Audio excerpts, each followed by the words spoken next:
Okay, so we should be live right now.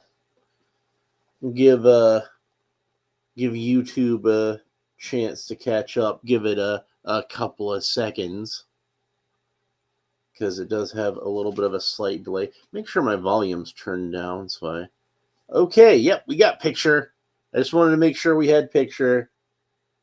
Looks like there's a little bit of a lag on my end though. I don't have my Wi-Fi turned on. That's why. So I'm going to turn on the Wi-Fi. Make sure everything is copacetic as far as that goes. Okay. I think we're good. All right. So, in the early part of the 1950s, a 10-year-old boy went to a fun house at an amusement park. And that boy came face to face with a corpse. And there was no way for him to know at the time. There was no way for him to prove it to himself. But on a subconscious level, on a level he couldn't even understand, a primal, visceral level, this boy knew that this was not a fake prop. This was not a work of latex and paper mache. This was, in fact, a real dead body that he'd come face to face with. And he wouldn't know with 100% certainty, even though he knew in his gut, in his very, the core of his very being, he knew that he'd seen a dead body. He would not know, he would not have it confirmed for him, should I say, until decades later, when as a middle-aged man, he was sitting on his couch watching television, and it came up on the History Channel or Discovery or something like that, and he found out that this was this was a real body. It was on the television talking about the body that he'd seen at the amusement park, who was an outlaw named Elmer McCurdy. And I believe that this story also inspired the fate of Jonah Hex in the comic books as well. But we're getting off track. No, this boy had actually seen a corpse, and it was something that had affected him for his entire life. And in fact had inspired him to create a character that would change popular culture as we know it and become one of the most important villainous figures in the lives of many children growing up in the 1980s. That young boy was Mark Taylor, and he was the creator of Skeletor, and Skeletor was inspired by the mummified corpse of Elmer McCurdy. And here we have, coming full circle, Skeletor combined with a mummy to create Skell-Ra. So here we are with another Masters of the Universe Origins unboxing, and you know I love Masters of the Universe Origins. It's this is the channel that Masters of the Universe Origins built, and I'm here with Skell-Ra, one of the most important action figures that I'm probably going to open this year, simply because of its historical significance, combining together two of the greatest bad guys ever seen in 1980s toys and cartoons, Skeletor and Mumm-Ra, into one guy. And of course, like I said, Skeletor was originally inspired by a mummy. So it all comes back around, doesn't it, folks? We're coming full circle with this episode. And I'm going to have a lot to say about these characters. So here's the back of the package. We see Skeletor transforming into Skell-Ra.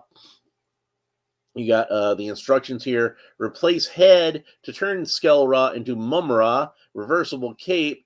Place Sword of Plundar in his hand. Then we got some cross-cell artwork with Lion-O, Cheetara, and Battle Catman. I already have all of these figures. I haven't opened up any of them except for Lion-O. Lion-O was the first one I got, and I was too excited. I couldn't wait. But we will be opening up the rest of the Thundercats figures later on. Since then, I've managed to get the Thundercats version of He-Man and Panther. Tigra is the only one I still need to get, and then I'll have them all. And I think the third season is just going to be repaints. So I'm not sure if whether or not I'm actually going to buy that third wave. I guess I'll just have to see what they look like. Oh, yeah, we should probably get a good look at the artwork on the sides of the package. It's a very Alfredo Alcala-like Skeletor, which I appreciate. Doesn't actually look like the toy, since he doesn't have the basic Skeletor hood like that, but it is cool. And there is Mumm-Ra himself. So, by the time that they got to doing Thundercats, I think the toy companies had kind of figured out that Star Wars formula. And Star Wars was, of course, the most popular action figure line in the 1970s, the late 1970s, and the early part of the 1980s. And it had kind of run its course by the time Thundercats had become a thing, but it still had kind of become the model of how we do these things. Like, Star Wars was a big influence on Masters of the Universe, and it was a big influence on G.I. Joe, in that toy makers were starting to realize that there was a conflict of good and evil that young boys were into, and that was the crux of what made Star Wars and G.I. Joe and Masters of the Universe and Transformers so successful up to this point. Toy manufacturers realized that, if you're going to have a He-Man, you got to have a Skeletor. If you're going to have G.I. Joe, you got to have Cobra. If you're going to have the Autobots, you got to have Decepticons. And if you're going to have Lion-O, you got to have Mumm-Ra. So here we go with there's a couple of cards in here, not that many comics, but cards. And you see they both have half of Skell-Ra's face on the back. But if you look at the back, there's those pieces of artwork again from the sides of the package. Let's read Skeletor's first. On Third Eternia, Skeletor discovered a new source of power, the Black Pyramids. Within, the ancient spirits of evil offered him unlimited strength, enough to take the power of Grayskull. In return, he would do their bidding as he ruled the universe. Well, Skeletor, you just played yourself, because you're not really ruling the universe if you're doing someone else's bidding, are you? You're just another slave. You're just another cog in the system, aren't you, Skeletor? Bobby Wald says that looks like that one app Skeletor and Mumm-Ra must have put their photos in to see what their love child would look like. Yeah, if either one of them was capable of love, maybe it's their hate child.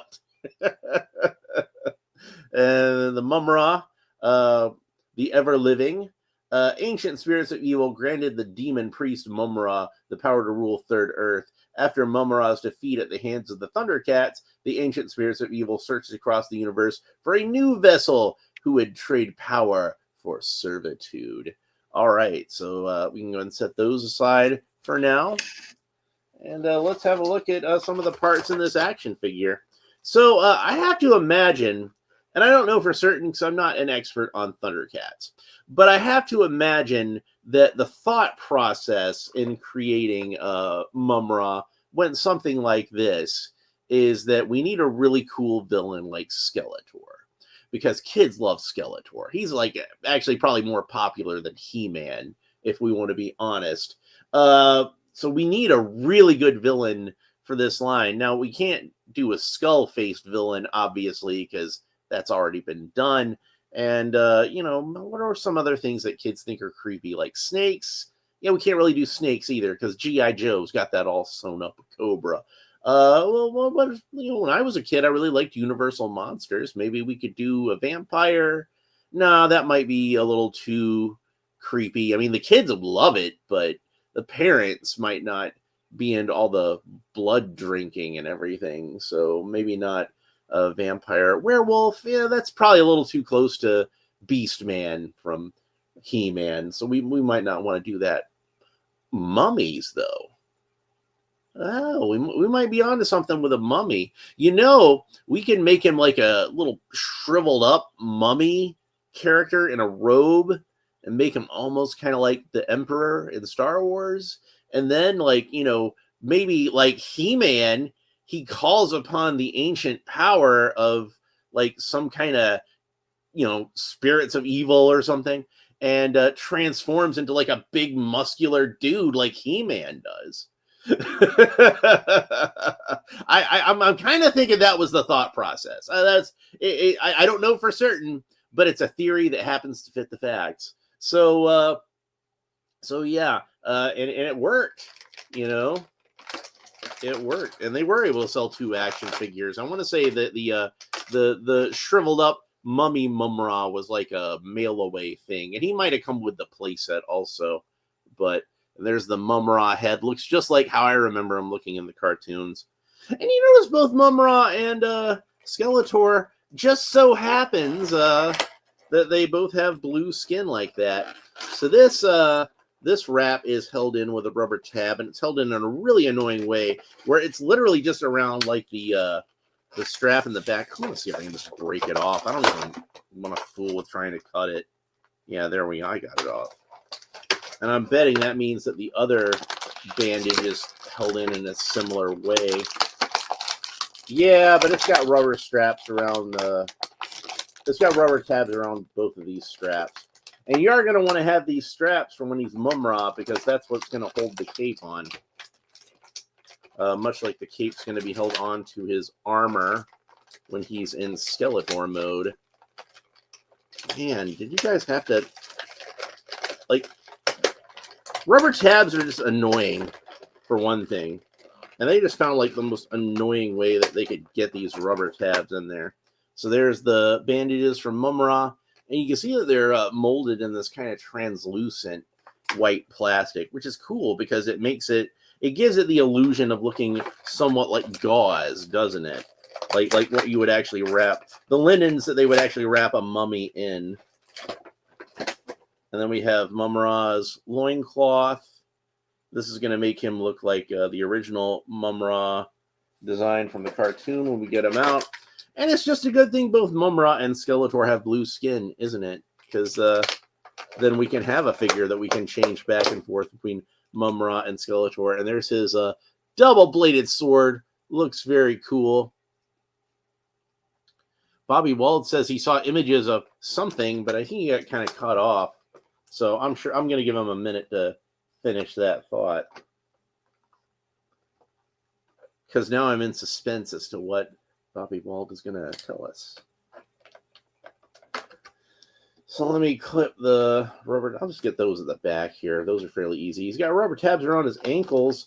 It does not appear to have any rubber tabs around anywhere else. Why they needed to hold in his ankles and nothing else, I'll never know. And you can see, like, he's actually pretty firmly in this package. He doesn't really need anything to hold him in.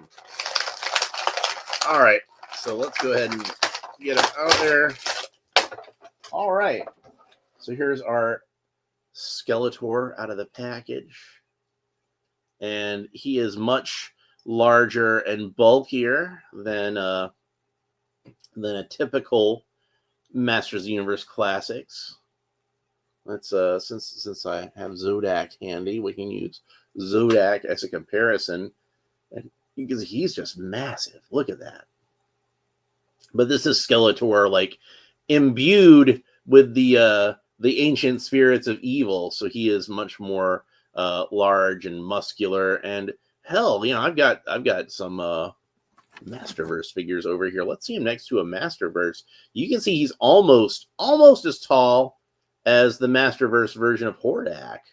So this guy could even stand with your Masterverse figures or your Masters of the Universe Classics if he wanted to, I think. Okay, so Bobby Wald's back, and he says, I saw the images of He-Man from that line. I'm a little disappointed that they should have done county fair face painting of a cat. Maybe they could have done an alternate head or something like that. So let's go ahead and we'll get Skeletor put together in Skeletor mode. And like it says on the package, the cape is reversible. It's in 2 parts. So we can kind of... you see there's pegs on either side of it, so we can fit the pegs in here. And I believe what you're supposed to do is have the purple side facing out for Skeletor and have the red side facing out for, facing towards the front, put it that way, for Skell-Ra, for Skeletor. But when he's in Skeletor mode, the purple's supposed to face towards you. And when he's in Mumm-Ra mode, the red is supposed to face towards you. That's what I'm trying to say. I keep stumbling over it. But, and then the one weapon that he has is based on Mumm-Ra's sword from the original toy. But of course, Mumm-Ra's sword in the original toy was just one sword, this kind of jagged scimitar with kind of a snake motif at the handguards. But in this one, it's two swords put together, like, you know, like Darth Maul or Thanos. They both had that kind of double-bladed sword thing going on. Because you know what's better than one sword is two swords. So there we go. That's him in his full Skeletor mode. They don't have any extra boots or feet or anything to swap him out for. So he's just going to have Mumm-Ra feet. That's just how that's going to be. I do think it's funny that one of the things, probably the first piece of like serious fantasy adventure animation that Rankin Bass did back in the 1970s was they did adaptations of The Hobbit and Return of the King. They did not adapt the other two parts of Lord of the Rings. They just adapted Return of the King. But I think Ralph Bakshi had already covered the first Lord of the Rings novel and parts of the second one in his animated film. So maybe they just felt like they didn't need to go over that again. But I bring that up because I look at his feet, and they've got fur on the feet the same way that the Rankin Bass cartoons depicted The Hobbit. It was drawn pretty much in this same way. Only the Hobbits had Caucasian skin instead of blue skin, and I think most of them were dark-haired, brown-haired critters, not blonde-haired. But you know, I'm pretty sure that's a deliberate homage to Lord of the Rings. So. And then Skeletor's head is unusual for a Skeletor. Not unheard of, but unusual is that the head is actually a separate piece from this hood, and the hood is built into the armor. So we're going to take him apart in a minute, but you can see the they did something a little different. And I think the Skeletor Shredder mashup that I haven't been able to get yet, I think that one has like a more normal Skeletor hood comes with them. So if you want to give him a hood that looks more like a regular Skeletor, there is one that's available. So let's go ahead and take him apart now. Take the cape off of him. And the cape's in two parts, and it's kind of posable. So you can get some dramatic poses out of it. And I remember the cape like really flaring out on the Thundercats cartoon. So... you know, it makes sense they would do that there. So he comes apart at the middle, like most Origins figures do. And we can take off Skeletor's loincloth. Let's have a look at that. You can see it's got some skulls sculpted into it, and like kind of like this, I don't know, it's like a demon head in the middle there. Got like kind of a ram skull thing going on at the belt buckle. It's a gold belt, like a dark, kind of brassy gold, dark purple. You know, they're good Skeletor colors, I think. And underneath that, he's got red trunks, in case you were wondering. Let's set those legs aside for now. And then we can remove it, you know, snaps open like how He-Man's harness usually does in Origins. Snaps open in the back, and we can pull the whole piece off. And then we can see Skeletor's head, just the skull. And that's what it looks like without the hood. Let me talk for just a minute about Mumm-Ra's emblem. I'm going to put them back together because we're going to talk about articulation before I show the full Mumm-Ra transformation. So I want to talk a little bit about this emblem on Mumm-Ra's chest, which looks to me like maybe it's body paint, maybe it's a tattoo. I'm going to assume it's just like a magical sigil that's actually like kind of magically seared into his flesh. But it does kind of vaguely remind one of the symbol of the Temple of Set from Conan the Barbarian, you know.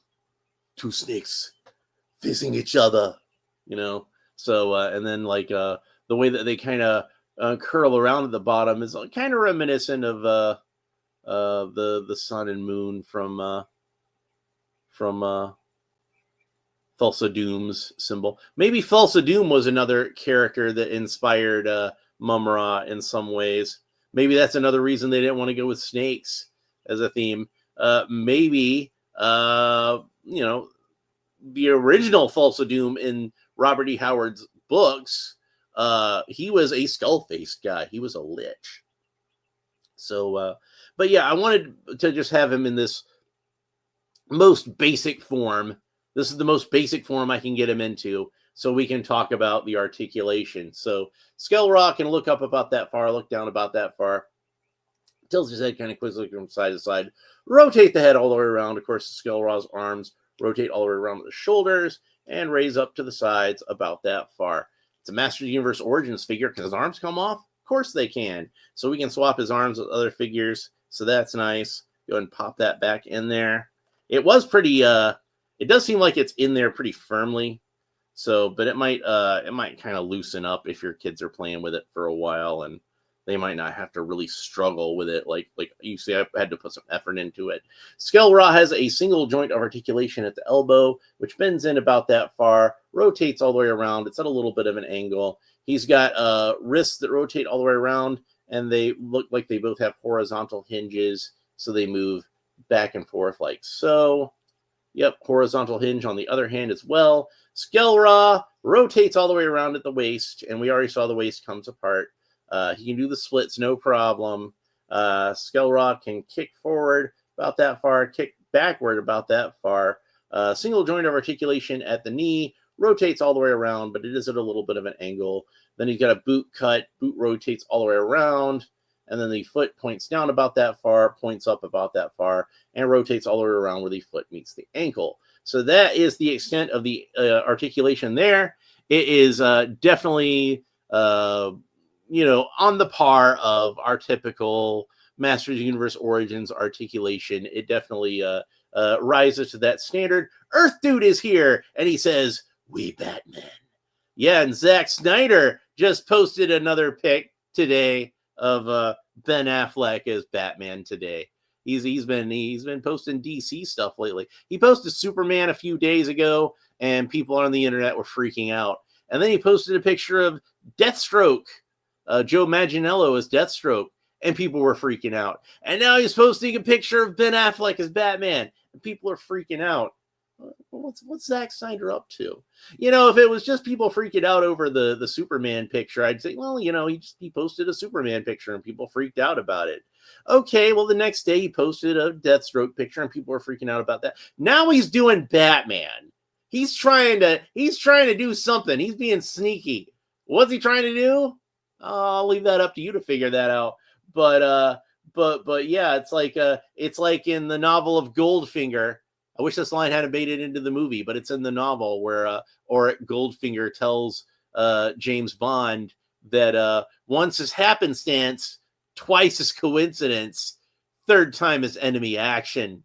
So yeah, like that's three days in a row he's been posting DC stuff. So, you know, once is happenstance, twice is coincidence. You know, third time is intentional. You know what I mean? Anyway, let's get back to talking about Mumm-Ra. So I'm going to pull his head off. We're going to do the transformation. Ancient spirits of evil, transform this decayed form to Mumm-Ra, the ever-living. I want to make sure I got this facing the right way. So let me look at the artwork on the box. And there we go. Okay, there's a picture of Mumm-Ra down here where the instruction, where it says reversible cape. So I can make sure I'm putting them together right. I am not as expert in Thundercats lore as I am in Masters of the Universe lore. I do remember watching and enjoying the cartoon. Never had any Thundercats toys. Like I said, when I opened up Lion-O, that was the first Thundercats figure I've ever owned. So that was part of the reason I was pretty darn excited about that. So I think first we want to put on the mummy wrappings. Yeah, we definitely want to do that before we put the whole figure together at the middle. And this is honestly, like, I kind of feel like both of these iterations of the figure are cool enough that I would at some point like to buy a second Skell-Ra, so I can leave one in Mumm-Ra form and have the other one be in Skell-Ra form. I think that would be really sweet. That would be really cool to have. Let's go ahead and this is supposed to go on his arm. Looks like it's supposed to go on his left arm.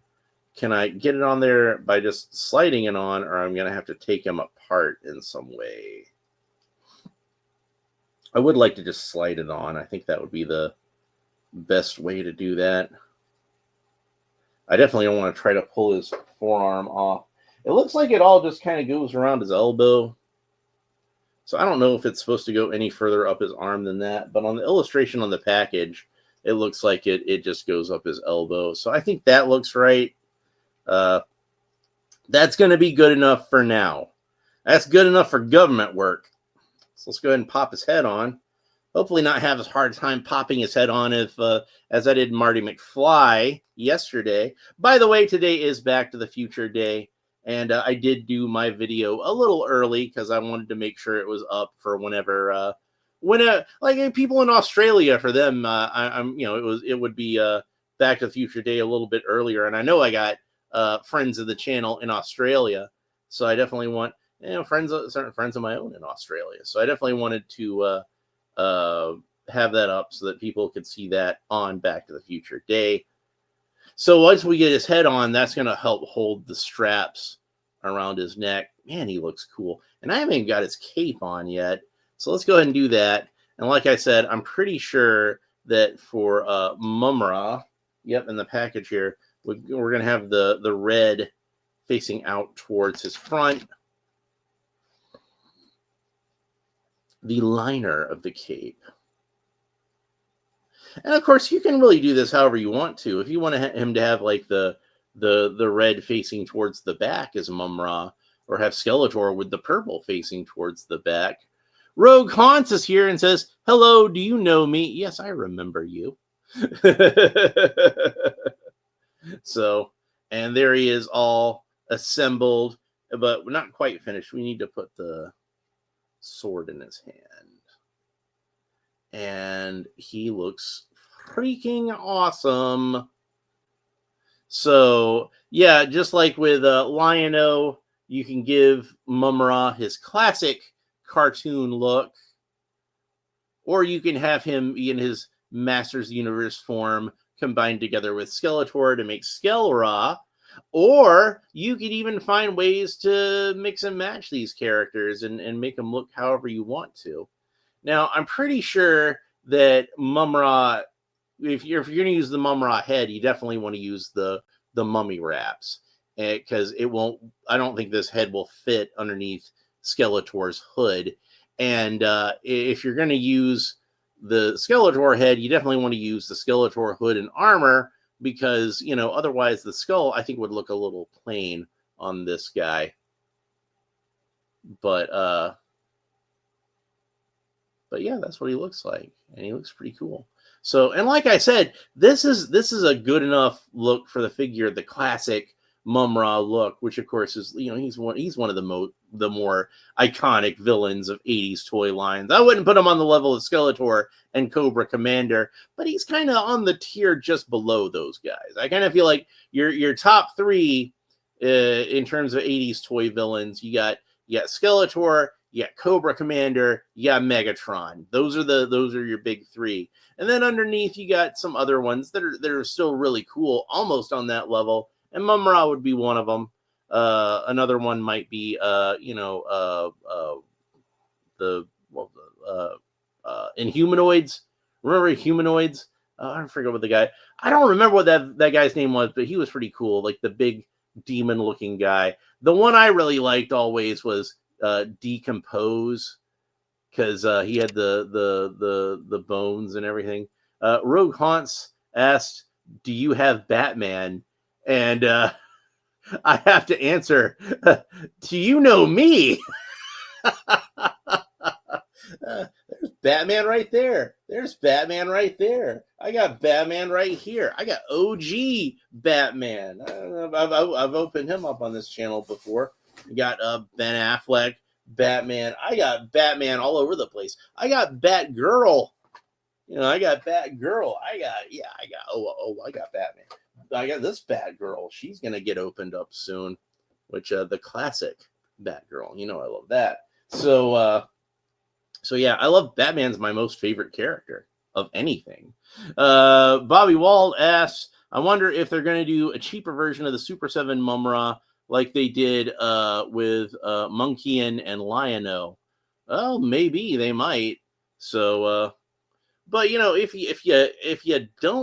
you weren't able to get that one, this one's really cool. And I think, like I said, if you're talking about the classics, I think Super 7 calls them ultimates these days. But he's actually a figure that I think could even be in scale with those, unless Mumm-Ra was always supposed to be a little bit bigger than the other characters. But technically, I do think this is a figure. Like I said, if you look at him next to Hordak, he's about the same height as Hordak. I think I didn't have his legs even straightened out all the way when I had him next to him in his Skeletor form. But he's pretty tall next to the Masterverse Hordak. So he's a big figure, and I'm pretty sure I won't know till I open that one up. I'm pretty sure this is the same body that they use for Battle Cat Man and Panthro, because they both have larger than average Masters Universe Origins bodies too. So yeah, and just for fun, since I happen to have them over here, let's have a look at him next to the original Boris Karloff mummy. So you see, this is the mummy that my grandparents grew up with. This is the mummy that I grew up with. You can see how, like, in the 80s, they were a bit more rawr about things. You know what I mean? And I still have Ardath Bey over here, so we can get a look at him next to that. Even when he's unwrapped, he doesn't look quite as buff as this guy. So, but the Boris Karloff mummy was probably one of the influences for Mumm-Ra. I'm talking specifically the Boris Karloff version, where he was almost kind of like this ancient wizard, like how Mumm-Ra was. But yeah, I kind of figure you throw all those things into a blender with the Boris Karloff mummy and the Emperor from Star Wars and Skeletor, and like kind of like an evil twisted version of He-Man, like with the transformation into a big old muscle man. And that's how they came up with Mumm-Ra. I think those are the main influences there as far as that character goes. Oh yeah, and a little bit of like I said, a little bit of Thulsa Doom with the emblem. So yeah, this is an awesome figure, and this is definitely one that like I said, if you're somebody who's just a fan of Thundercats and you don't really give a crap about Masters of the Universe at all, this is definitely a figure you're probably going to want to pick up all the Thundercats characters, because all of them can be transformed into a more classic version. You don't have to stick with the Motu designs if you don't like them. They've all got the parts on them so that you can make them into the classic Thundercats characters. And this guy, like I said, he just looks so great like this. I want to buy another one so I can keep one as Mumm-Ra and keep one as Skell-Ra. But I'm going to go ahead and transform him back, because I want to take him in Skeletor form. So we're going to take everything off of here. But yeah, Thundercats was a cool show, and I liked it a lot when I was a kid, but I never had any of the toys. And again, I'm not sure why I avoided those toys, but I guess the toys just never really spoke to me the way that the Masters of the Universe did. Maybe I was just caught up with being distracted by other things, G.I. Joe, Transformers, Voltron was big at the time. There we go. Get that put back on there. I guess we can take the wrap off his arm, even though I don't see why Skeletor couldn't have the wrap on his arm either. Why did I put him back together in the middle when I haven't put the armor back on him yet? I do really like this skull head. I do think that's really cool. Like just seeing the skull head by itself. But I've always been of the school of thought, the way that they portrayed Skeletor on the 2000X cartoon, where Skeletor just kind of has a floating skull for a head that isn't really like attached to anything. So he's got a neck, but what are you going to do? It's an action figure. It's got to be attached to the body somehow, doesn't it? Bobby Wald says, I wonder if they're going to do... Oh, I already read that one. Bobby Wald says, here is an off-the-wall one they could do in that line. Hoverbots crossed with Burbills. Yeah, maybe. I don't know. Like, from what I understand, like I said, the third wave is just supposed to be repaints. I haven't seen the third wave yet, but I know some people online had seen the third wave, and they were like, it's just repaints. But I haven't seen it yet. I don't know how they look and if they're going to be worth me buying at all. You know, they could be really cool repaints, and then I'll be like, hey, you know, I got to have that really cool repaint of Lion-O. Or they could be ones where I'm just like, that is the dumbest version of Lion-O I've ever seen. Why would you have Lion-O wearing, you know, neon pink tights? Oh, and you know, since I happen to have one over here, here's what he looks like holding the Havoc staff. So, because I'm sure some people out there would be curious as to what he looks like when he's holding the Havoc staff. And I just happen to have this one over here, so we can have a look at that. But I'm thinking probably because of the ram's horns on the hood that maybe Skeletor has somehow incorporated the Havoc staff into himself, that he's kind of become Havoc, if that makes any sense. And you notice the ram's horns are the same color as his skull. So that seems to imply to me this isn't just some kind of headdress that is not like attached to the hood. This is actually ram's horns growing out of his head, piercing the hood. I'm pretty sure that's how that's supposed to work. So let's go ahead and put the cape back on him.